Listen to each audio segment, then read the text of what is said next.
আচ্ছা, আমি কৌশিক জানা কথা বলছি। আমাদের এটা পূর্ব মেদিনীপুর জেলার এগরা থানার অন্তর্গত সারাপিকে মুক্তি সাপোর্ট স্কুল। গত ঝড়ে আমাদের এখানে তেমন কিছু ক্ষতি না হলে আমাদের কিন্তু যে কোচিং সেন্টারটি চলে এখানে, সেখানে কিন্তু ব্যাপক ক্ষতি হয়েছে। যেটা আমি দেখছি, এখানে আমাদের প্রবেশ পথ, এই পথ দিয়ে বাচ্চারা যায়। আর তারপর আমাদের যে সামনের যে দুয়ারটা রয়েছে, এখানে সামনে একটা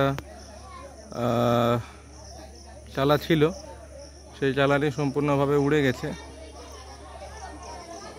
এই যে দেখতে পাচ্ছেন, পুরো চালাটাই উড়ে গেছে, মাঝখানে খুঁটিগুলো সব উপড়ে পড়েছে প্রায়। এদিকেও তাই, এদিকটারও সামান্য অংশ উড়ে গেছে। আর এই চালাটা অত্যন্ত বিপদগ্রস্ত অবস্থায়, ঝুঁকিপূর্ণ অবস্থায় রয়েছে। মাটি আর বাঁশ দিয়ে তৈরি ছিল আমাদের এই ঘরটি, সেটি অনেকটা প্রায় নষ্ট হয়ে গেছে বললেই চলে। দেওয়ালগুলো একেবারে নিরাপত্তাহীন অবস্থায় রয়েছে, যে কোনো সময় সমস্যা আসতে পারে। মোটামুটি 100 জনের বেশি ছেলে মেয়ে এখানে দিন আর রাত দুবেলা পড়তে আসে।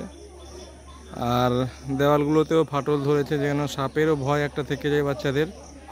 এরকম নিরাপত্তাহীন অবস্থার মধ্যে কিন্তু আমরা রয়েছি এখানটায়। তার মধ্যেও আমরা আজকে সকালে কোচিং চালু করেছি এবং ভিতরে যথারীতি বাচ্চারা গেছে। ভিতরে পড়াশোনা চলছে, স্যাররা এসছেন, পড়াশোনা চলছে।